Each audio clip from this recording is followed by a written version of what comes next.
Bismillahirrahmanirrahim. Assalamualaikum warahmatullahi wabarakatuh. Alhamdulillah, kepada ibu saya bersyukur kepada Allah SWT. Siang hari ini Bapak Ibu bisa hadir mendengarkan saya atau kami dalam rangka melaksanakan kegiatan ilmu muslimin penyusunan kurikulum operasional tingkat satuan pendidikan. Mudah-mudahan Allah SWT memberikan jalan yang terang, kemudian keberkahan dan kemanfaatan dari kegiatan ini, sehingga kita bisa menjalankan tugas dengan baik di sekolah. Salam dan salam semoga senantiasa tercurahkan terkirimkan pada Nabi kita Nabi Muhammad SAW. Bapak Ibu sekalian, mengisi sambutan ini singkat saja karena waktunya cukup pendek. Yang pertama, skenario kegiatan tidak ada lagi waktu. Dengan pertimbangan beberapa kegiatan yang harus saya ikuti, maka diambillah hari ini jam 10 tadi memprogramkan kegiatan yang ada. Dan kegiatan ini sangat penting bagi KOSP. Itu istilah baru dulu KOSP. Kurikulum tingkat satu pendidikan. Sekarang KOSP, kurikulum operasional satuan pendidikan. Nah, mengapa itu harus dilaksanakan 3T? Karena itu adalah sebagai pijakan fundament dasar bagi kita yang ada di sekolah ini untuk melaksanakan tugas sebagai guru, sebagai wirausaha dan sebagainya. Jadi kurikulum itu kalau menurut sejarahnya merupakan proses seperangkat sarana dan sebagainya yang mendukung terhadap proses pembelajaran di sekolah. Nah, ketika kurikulum itu dibuat, maka itu wajib sifatnya diketahui oleh warga sekolah. Makanya saya hadirkan Bapak Ibu sekalian, mari kita ikuti kegiatan ini dengan seksama dan bisa ditangkap oleh Bapak Ibu. Nah, materinya bukan harap besok langsung selesai, cukup beberapa jam saja. Nah, jadi pematerinya sudah dibagi tiga, yaitu saya, kemudian Pak Haji Yahya, dan Pak Suryani. Mudah-mudahan dari pembagian tugas ini bisa menjalankan tugas masing-masing dengan baik dan ada pemahaman dari Bapak dan Ibu. Nah, kemudian dari sisi waktu Pak Bu, mulai sekarang, kemudian materi saya sampaikan, kemudian dilanjut ke materi kedua, mungkin Pak Jen dan Pak Suryadi ya. Kita ambil kesepakatan dan memang sudah saya berikan. Bagaimana kalau acara ini misalnya nih sampai pukul 4 maraton saja, misalnya maraton artinya begini, tidak ada jeda ya, baik tidak makan maupun tidak sholat. Nah, tetapi karena kewajiban sholat itu harus dilaksanakan, maka kita atur. Jadi selama itu pula kita bagi waktu ya, sholat silakan beberapa orang, tapi tidak semua, dan yang lain tetap lanjut. Kemudian setelah datang ada lagi kegiatan berikutnya, sholat pagi terus. Jadi waktunya maraton non-stop. Mudah-mudahan bisa berjalan dengan sikap yang seperti itu. Dan ini mudah-mudahan bisa diterima oleh Bapak Ibu. Kalau jeda dulu, saya khawatir sampai dengan pukul 5-6 gitu. Nah, kemudian ada risiko-risiko, yaitu di keluarga juga, terutama Bapak Ibu akan berhadapan dengan persoalan di rumah ya. Jadi mungkin akan dipercepat saja. Nah, pada nanti saatnya ada sajian konsumsi Bapak Ibu, kita rileks saja, tidak usah kaku. Bisa jadi Bapak Ibu ketika menerima konsumsi silakan makan di ruangan saja. Jadi nuansanya terkesan serius tapi santai, atau obrolan juga bisa, obrolan bisa mungkin sebagai kepala sekolah memberikan sambutan sekarang sebagai pemateri. Berangkatnya juga 2 ya.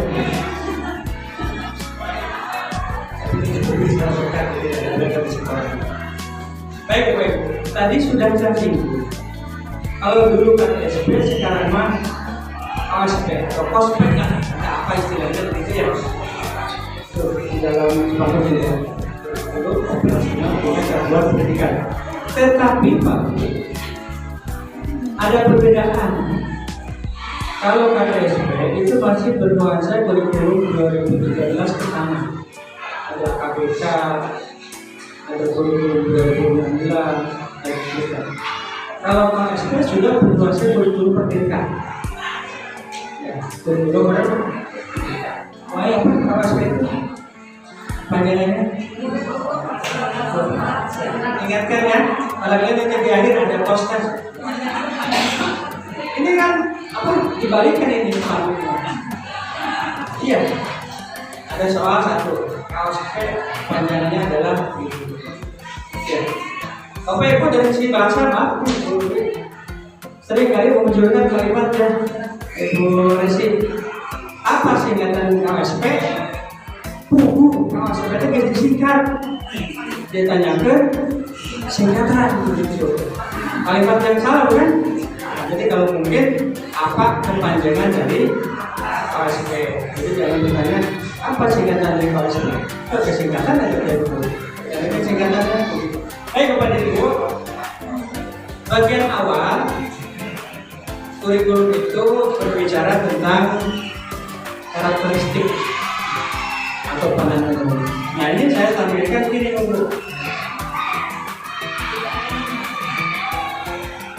Pengembangan KSP ini sebuah proses ya. Di sekolah manapun. Alas kepentingannya bukan untuk diperval oleh tim bukan, tapi untuk hasilnya itu dijadikan dasar oleh kita. Misalnya Pak Ancan mengajar olahraga kan begitu ya. Kemudian materi apa yang disampaikan oleh siswa selama kelas 8 belajar selama 1 tahun ada di sini. Jadi kalau misalnya olahraga itu banyak bagiannya, di dalamnya ada olahraga dayung misalnya, Pak Adan nanti bisa menyeleksi. Dayung kan tidak mungkin di sini. Ya, jadi harus terpetakan real di lapangan. Banyak kan cabang-cabang olahraga yang lainnya. Nah, ketika ada rumusan seperti ini atau IHT, maka disepakati dayung tidak termasuk materi olahraga yang akan disampaikan oleh guru di SMP 1 dan satu dia. Jadi ya sebagai rambu-rambu lah panduan gitu. Kita ambil satu contoh seperti tadi. Kemudian Pak Bu, yang pertama sebagai pedoman penyelenggaraan pendidikan sekolah tadi sudah saya sampaikan. Jadi Bapak Ibu saya memegang teguh kepada kospek. Ini kan pedoman. Pedomannya bukan dari saya. Bisa jadi buramnya atau outline-nya dari saya, dari tim. Tapi wajib sifatnya Bapak Ibu mengetahui tentang itu. Lalu mengembangkan kemampuan dan keterampilan abad 21. Sekarang tahun berapa? 2023. Abad ke berapa? 20 atau 21? 21. Karena dari 2001 itu sudah memasuki abad ke-21. Sekarang sudah 23 tahun. Ini ada beberapa istilah kemampuan dan keterampilan abad 21. Memang tantangan bagi guru-guru yang pernah diklat seperti Claudia dan sebagainya itu sudah tidak asing lagi. Ada yang disebut integrasi PPK. Integrasi itu penggabungan. Singkatannya apa PPK? Pusat penguatan karakter. Ya, jadi abad ke-21 itu harus bernuansa penekanan pada bidang karakter. Makanya kurikulum merdeka ada muncul P5 kan gitu. Di antara seperti itu. Lalu yang berikut menganalisa, menerjemahkan, memahami ya tentang narasi-narasi atau teks-teks yang ada di lingkungan sekitar. Nah, makanya ya setiap hari Jumat, minggu beberapa itu anak-anak diberikan buku juga. Tapi bukan hanya kemampuan membaca, memahaminya. Nah nanti pada saat tanggal awal September itu ada ANPK awal September. Tanggal berapa? 18 September. Pesertanya itu dari kelas 8 sudah muncul acak. Bukan pilihan kita, bukan pilihan guru, bukan pilihan proktor, tetapi pilihan Kemendikbud Ristek.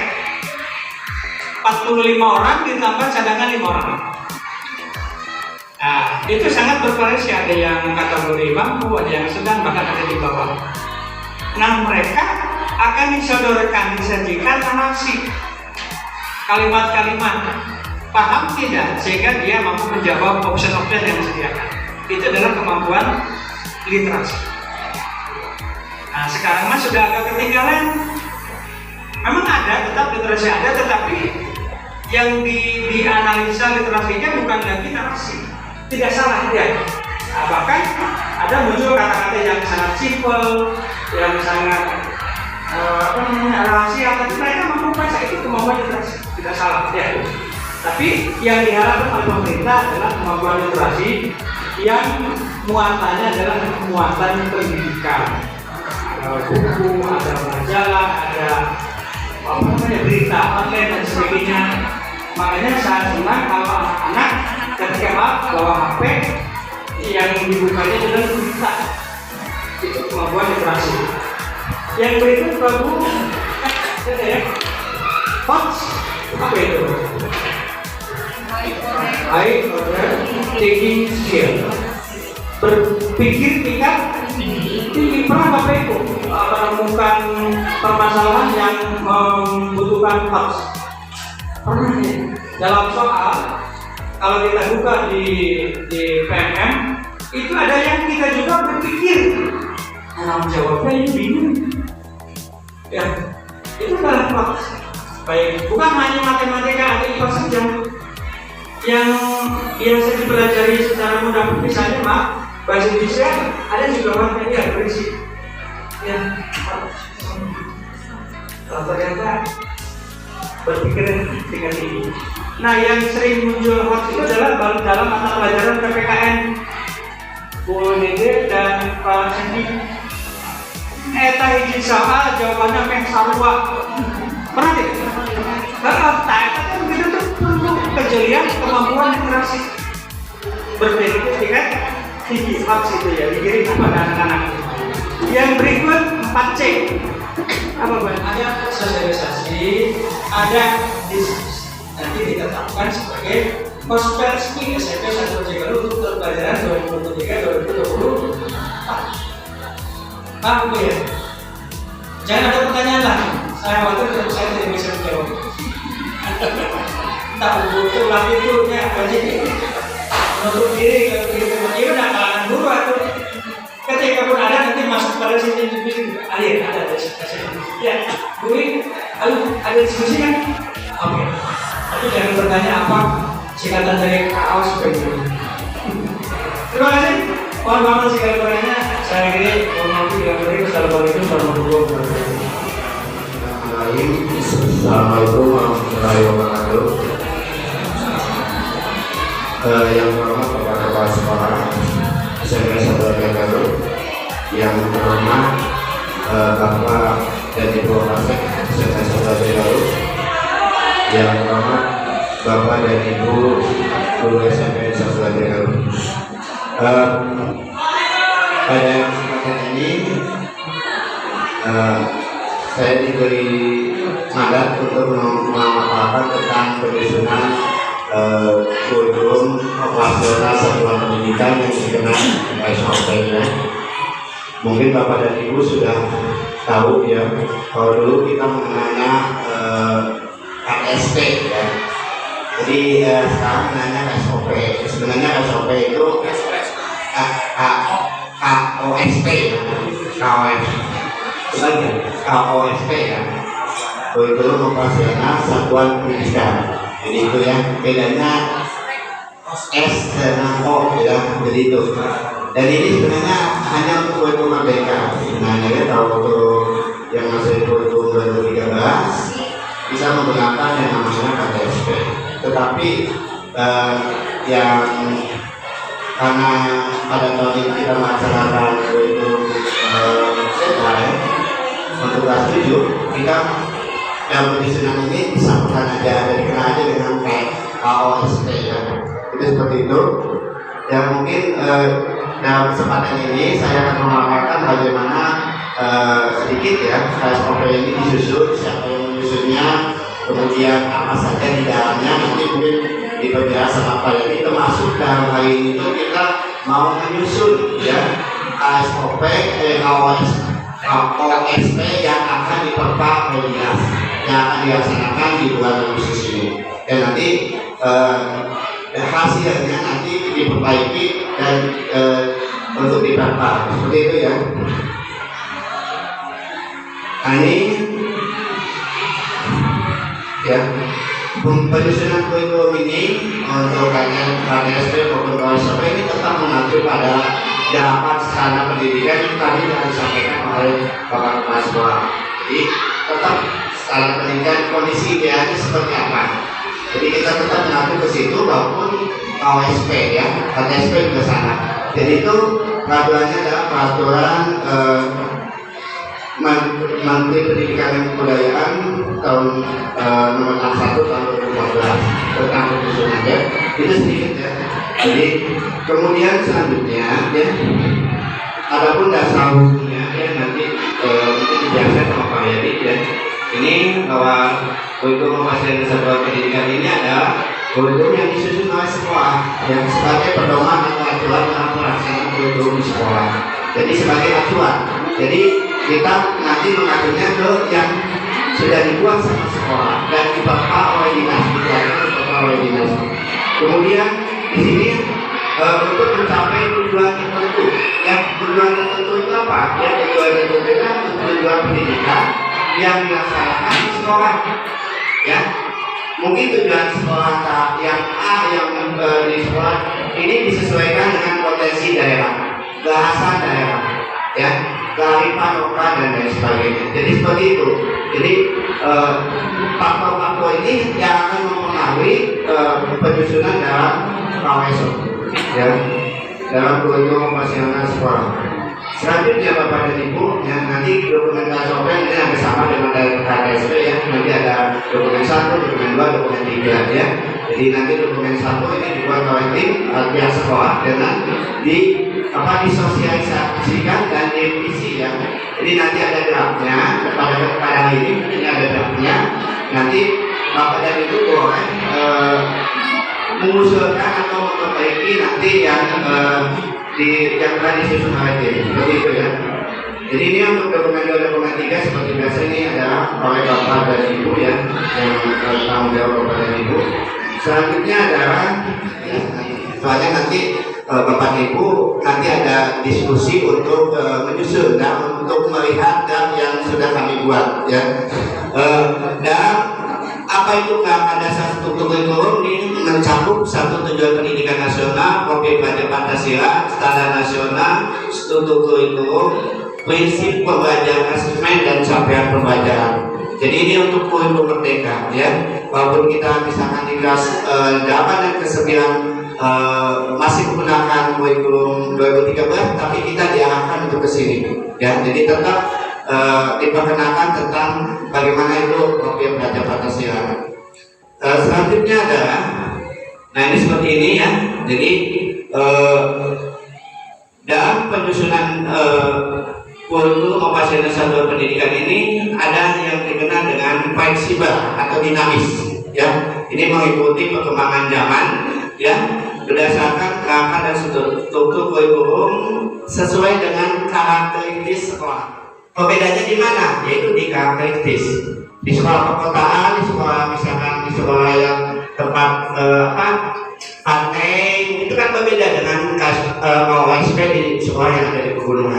Jadi itu seperti itu ya.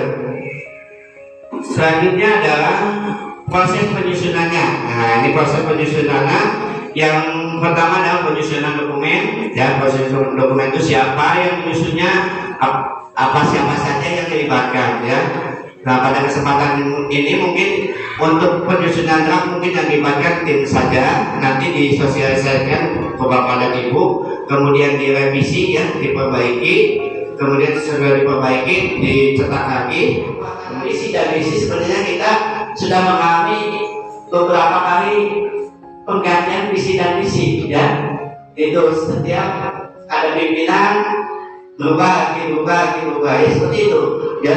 Nah, padahal yang satu belum tercapai ya ini kita lihat ya bagaimana visi dan misi dan tujuan ini dibuat. Seperti Bapak dan Ibu bisa dilihat, visi itu adalah cita-cita yang lama tercapainya, bukan besok udah tujuannya tercapai, tidak. Kalau visi itu, jadi itu adalah khayalan kita ya, bagaimana cita-cita itu tercapai. Dan job itu panjang ya, prosesnya panjang, bukan setahun 2 tahun gitu ya. Jadi kemudian kalau visi ini adalah bagaimana visi itu divisualisasikan di lingkungan sekolah supaya tercapai.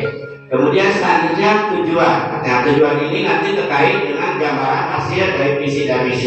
Seperti itu mungkin Bapak dan Ibu ya. Jadi bisa dilihat nanti kalau ini bisa di powerpointnya nanti bisa disampaikan ya. Kemudian contoh membuat visi, tipnya itu bisa ada di sini. Yang pertama disesuaikan dengan pertanyaan untuk peserta didik ya. Ini apa kebutuhan yang ingin dipenuhi. Kemudian staf mengapa profesi sebagai pendidik di satuan pendidikan, apa yang ingin dicapai dan mengapa memilih satuan pendidikan ini dan apa harapannya, seperti itu ya. Nah, ini dibuatnya seperti ini. Biasanya untuk visi dan misi di sekolah yang menggunakan kurikulum Merdeka ini nanti dikaitkan dengan tujuan akhir dari kurikulum. Apa itu tujuan akhir kurikulum? Adalah untuk mencetak pelajar-pelajar yang mempunyai profil pelajar Pancasila, seperti itu ya. Nah ini ya. Jadi untuk tujuan satuan pendidikan tadi untuk proses pembuatan visi misi ya. Sedangkan proses tujuan satu pendidikan ini adalah untuk meningkatkan kompetensi peserta didik dalam setiap ayat semester. Ini spesifik ya, terukur ya, akuntabel, relevan dan mempunyai jangkauan waktu ya, ada alokasi waktunya. Sebenarnya ini kan sesuatu yang memang sering kita lakukan setiap tahun, dan alhamdulillah berkat bimbingan Pak Kepala Sekolah, saya selaku seksi kurikulum sudah diberi draft dan tinggal bagaimana menyesuaikan dengan keadaan sekolah SMP 1 Galuh. Sehingga di sini kami selaku tim penyusunan kurikulum sudah mendesain sedemikian rupa ya, barangkali nanti kalau perlu dilempar ke ibu bapak ya, kita sama-sama mengkaji yang sifatnya ya mengkritisi, kemudian meneliti baik dari segi isi maupun dari segi karakter atau kalimat itu sendiri. Dan apa yang tadi telah diterangkan sebenarnya itu sudah merupakan draft dari penyusunan kurikulum tiap tahun, dan sekarang memang istilahnya diganti KOSP ya, kurikulum operasional satuan pendidikan, yang di dalamnya itu hanya untuk yang menerapkan kurikulum Merdeka. Waktu sebelum bulan Juli, kalau itu Juni itu ada pendaftaran implementasi kurikulum Merdeka. Ada 3 pilihan: mandiri belajar, mandiri berubah, dan mandiri berbagi. Itu bagi sekolah yang belum menerapkan sama sekali kurikulum Merdeka. Lain lagi dengan sekolah yang menerapkan sudah menerapkan sekolah penggerak, yaitu di dalam sudah ada kurikulum merdeka. Itu pun baru 1 tahun berlangsung, dan sekarang ya mau kedua tahun.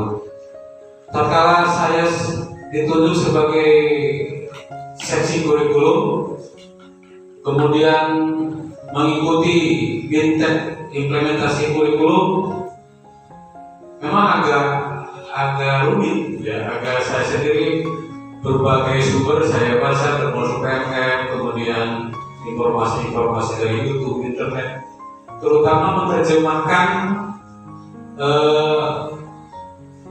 struktur dari kurikulum merdeka dan kurikulum 2013. Itu suatu hal yang berbeda. Saya mengkaji di lapangan, terutama dalam segi jadwal, mencoba melihat sekolah lain, baik melalui internet maupun berbagai pengalaman.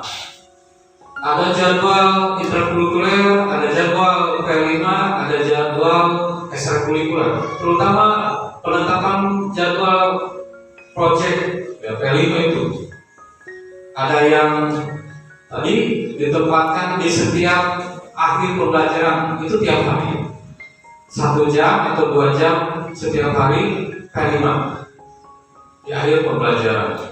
Yang kedua ada yang per minggu ya, 1 hari atau 2 hari dalam 1 minggu P5. Yang ketiga ada yang menerapkan project per tahun ya, artinya ada beberapa bulan yang monoton digunakan untuk project. Dan itu semua perlu dikaji, baik keberlangsungannya maupun kejenuhannya. Sebab ada saja titik-titik lemah yang saya dapatkan tatkala melihat kondisi seperti ini, kurikulum merdeka dengan kurikulum 2013. Dan perlu Ibu sadari, yang mengajar kelas 8 dan kelas 9 juga jangan abe. Saya mau bukan guru kelas 8, kelas 7. Nanti tahun depan. Nggak terasa 1 tahun itu pasti terasa cepat. Jadi harus disiapkan. Saya beserta teman-teman guru kelas 7, terutama pengajar project profil penguatan profil pelajar Pancasila, itu berusaha bagaimana dari dimensi-dimensi project kelima itu diterjemahkan, kemudian membuat materi kan. Jadi dari project kelima tujuan naon adu dinilainya aya di dimensi materina aya dina tema diterjemahkan, memilih beberapa topik. Itu terpisah dari tujuan pembelajaran intrakurikuler. Jadi kalau ada ini project ini, misalkan project gaya hidup berkelanjutan, kita ngambil topiknya kreativitas apa, dengan mata pelajaran PKOK nggak ada hubungannya. Jangan memaksakan bahwa itu sesuai dengan mata pelajaran saya atau tidak. Sebab tujuannya ya tadi dimensi. Yang dinilai itu ada di dalam dimensi, ada elemen-elemen yang dinilai, ada format tersendiri. Akhirnya dari sekian matkul yang dipelajarkan di kelas 7 itu merupakan terpisah. Jadi ibu bapak mengaku mata pelajaran apapun itu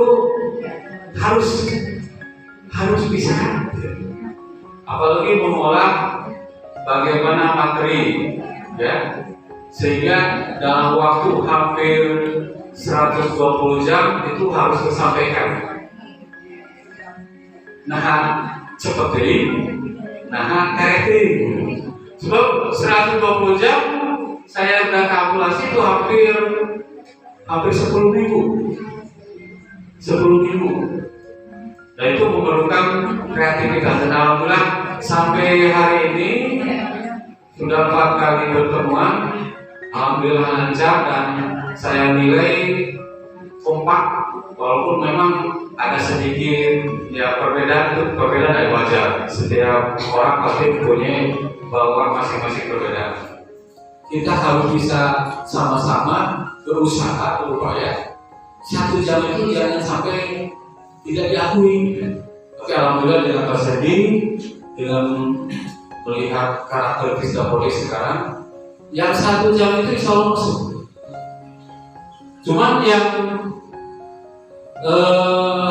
untuk bahasa daerah, untuk Bu Lena, untuk bahasa Sunda itu memang di struktur kurikulumnya tidak ada. Jadi P5 tidak ada, sehingga karena Bu Lena sendiri sudah mengampu hampir 30 jam ya Bu. Ya, jadi kalau masuk P5 lagi agak terlalu banyak juga. Tapi tidak menutup kemungkinan selaku tim guru kelas 7 kami sertakan. Apakah sebagai pendamping, apakah sebagai suatu waktu ada yang bisa mengganti atau mendiskusikan hal-hal yang perlu dibantu. Ya. Kalau kita lihat strukturnya ada intrakurikuler, ada proyek P5, di mana intrakurikuler tidak sama sekali terambil waktunya oleh P5 gitu. PRI misalkan intrakurikuler 2 jam dalam 1 minggu, P5-nya 30 jam pelajaran setahun. Di struktur aslinya itu tidak disebut 1 jam per minggu. Kenapa? Saya pernah membuat jadwal, misalkan PRI 1 jam di kelas 7A, 1 jam di 1B, 1 jam di 1C, terus itu bagaimana di lapangan asibur gitu. Makanya ke ibu-ibu kelas 7 enak. Ayah tuh misalkan Jumat 4 jam ditempatkan di kelas 7B atau 7C, ayat 7G. Nanti hari Sabtunya dipecah. Itu dalam rangka menyederhanakan. Nanti di lapangan kalaupun ada saya jenuh di kelas 7A, saya jenuh di kelas 7G, itu fleksibel. Bisa kompromi, bisa saling ya mengingatkan. Saya ini ingin istilah ini dan catatan jatah waktu misalkan untuk PRI kalau 1 minggu 1 jam per kelas, berarti kalau ada 8 kelas berarti 8 jam. 8 jam bisa ditempatkan di hari Jumat 4 jam, di hari Sabtunya 4 jam. Ternyata di Dapoli itu jadwal seperti itu masih belum sinkron. Akhirnya jadwal apa adanya dibuat 1 orang 1 jam per kelas baru sinkron. Nah itu jadi pemikiran saya ya, tatkala untuk pertama kali kita menyusun struktur kurikulum yang ada di SMP Sekolah Jagalu, tatkala menerapkan mandiri berubah. Sebab kalau mandiri belajar seperti SMP Wimudik 1, jadi mandiri belajar ya Pak, SMP Wimudik 1, ya. Itu jadi rumahannya kurikulum mereka kurikulum 2013 juga sudah dirubah. Jadi hanya ada intrakurikuler PRI 3 jam pelajaran, tapi tidak ada proyek P5. Tapi warna-warna penilaian sudah kurikulum merdeka. Maka daripada kaditude mending berubah. Akhirnya ya kita sekolah kita sampai satu Jagalu alhamdulillah mengambil keputusan mandiri berubah. Kemudian pemetaan jenis layanan pengembangan mandiri, petugas yang melayani, peserta didik yang dilayani, kemudian pelaksanaan program, pelaksanaan orientasi, pengembangan, monitoring pelaksanaan, kemudian C penilaian. Ya. Ada 7 tema yang disodorkan oleh pusat. Dari 7 tema itu 1 tahun kita wajib 3 tema. Jadi kalau Pak Sandy hanya memasukkan 2 tema, tidak podik, tidak diterima. Jadi wajib minimal 3 tema 1 tahun. Rapotnya juga rapot khusus, dan ada yang mengatakan rapot itu hanya di semester 2, jadi 1 tahun. Temanya keluar semua 3. Mungkin juga ada yang 1 semester baru 2 tema. Nanti semester keduanya 1 tema, jadi tetap 3 tema. Ada yang mengatakan nanti di akhir baru 3 tema, boleh. Ya. Untuk proyek 1 itu proyek penguatan profil pelajar Pancasila, kita mengambil tema gaya hidup berkelanjutan. Topiknya kreativitas sampah plastik. Mengapa tema ini diambil? Saya melihat ini kan waktu itu dirundingkan dengan guru kelas 7 dan modulnya sudah dibuat.